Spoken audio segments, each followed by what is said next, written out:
Hi, Rich Tehrani in the TMC newsroom. We're here at Interop 2009 in Las Vegas, and we're speaking with Stefan Oberg of Skype. Stefan, how are you? I'm fine, thank you, Rich. Great. Yeah. I know your company's doing so many different things, and you're growing in so many facets of the communication space. And one area of the market that you seem to be more focused on is the business space. Can you tell me about that? Yeah, that's right, Rich. We've known for a long time that a large share of our Skype users are using it for business. Out of the 443 million that are registered as Skype users by the end of Q1 '09, we estimate that some 35% are using us for business. That's what we hear when we speak to them. Right. So the interesting thing about that number is I remember a similar number when Nicholas Enstrom was keynoting our show, Internet Telephony, in Los Angeles. It was about three and a half years ago. He mentioned a similar number. So it seems like that's a stable amount of businesses that have been using Skype over the years. Yeah, that percentage share has been quite stable over the years. What has changed is that we knew that that market was always there, but we haven't been ready to go after it. Now we're feeling now is the time to do it right. So what can we expect from you? Well, we know there are a couple of things that we need to fix to be a really attractive business solution. First, the basics, just getting the communication right, getting a brand that's more targeted to businesses, addressing some payment issues, and that sort of forms the basics. After that, we see a big opportunity around connectivity. Just allowing businesses to connect their existing infrastructure of PBXs and hard phones to Skype for saving on calls to phones all over the world, or for receiving inbound calls from the Skype community to the existing phone infrastructure. Now, I understand that there are... Oh, sorry. Yeah, well, I was just going to say that would be milestone number 2. Okay. After fixing the basics, a connectivity play is next on our agenda. And then after that, we see a great potential in a unified communications play to businesses. There are a lot of companies going after unified communications to businesses, but we think we've got an opening in a lighter offering, providing that 20% of functionality that businesses need, and doing it in a really cost-efficient way. So that would be milestone number 3. Now, can you give me an example of a small business that's utilizing Skype solutions? Yeah. Let's take an example of a typical Skype for Business customer. Imagine a online electronics reseller based in England. So they buy their stuff from China, they've got a lot of interaction with their suppliers there, and they do it over video, actually saving them traveling to China. They then sell globally, and for the people in the UK, they've put up a 1-800 number, a UK-based 1-800 number for incoming calls. For people in the rest of the world, they've got a Skype button on their webpage. Now, anyone, anywhere in the world can call into that business for free using Skype. It's almost like a global virtual 800 number. Then they've got their development over in India, and you know how it is. It's difficult enough to manage a cooperation over 5 time zones.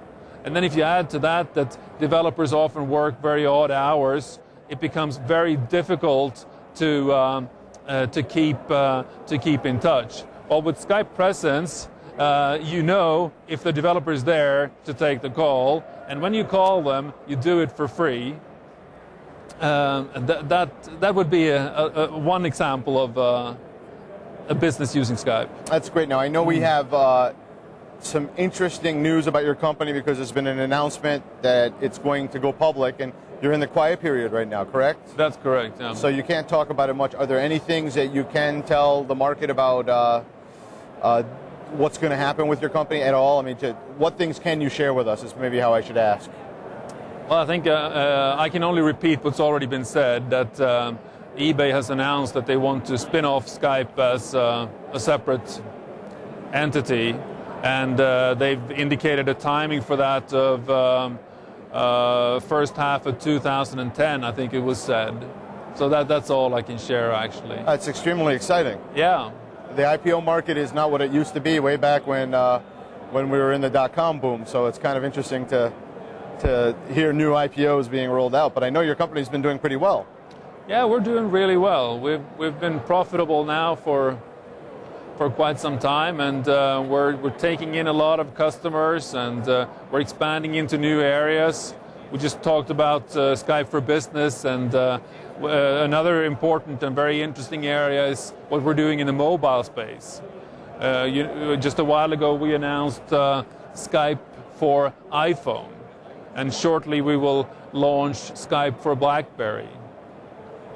I think with that announcement we'll be on 90% of all the smartphone OSs out there, and that's a great thing for guys like you and me carrying a BlackBerry or an iPhone, because when we're now in the office space, logged on to the office Wi-Fi, or at home in your home Wi-Fi network, we'll be calling for free from that device you always carry with you, and you'll be bringing the whole Skype richness with you on that device.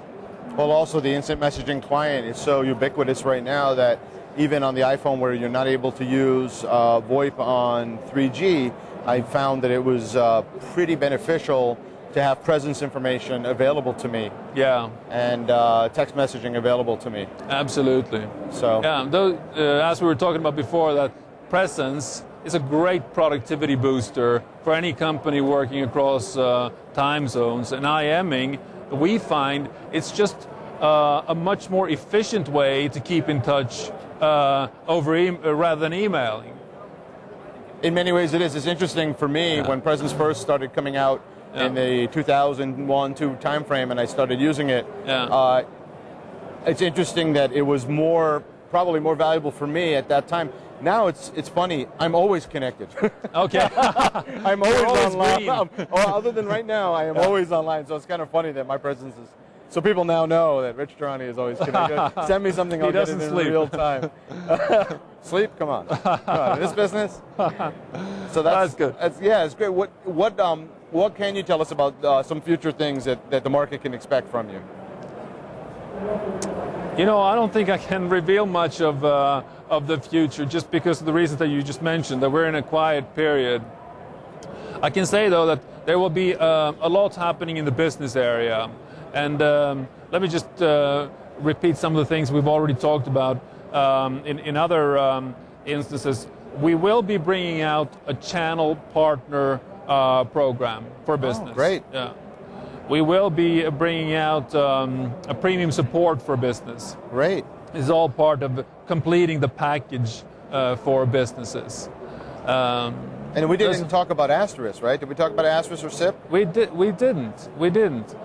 So I think we mentioned how businesses have been saving on calls using Skype from the desktop for a long time. But all the while they've been asking us, when can we connect our existing infrastructure, our PBX and all the hard phones we got on our desks? And with Skype for SIP and with Skype for Asterisk, we're making that possible.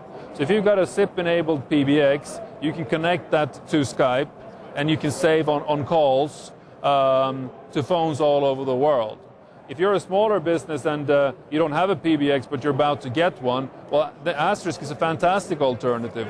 It runs on standard hardware, and with a Skype for Asterisk module, you're now connected to Skype. The 443 million users out there, you can call them, and they can call you. That's great. Yeah. Well, Stefan, thank you so much for being on the show. It was a real pleasure. Thank you, Rich. Have a great day. Thank you. You too.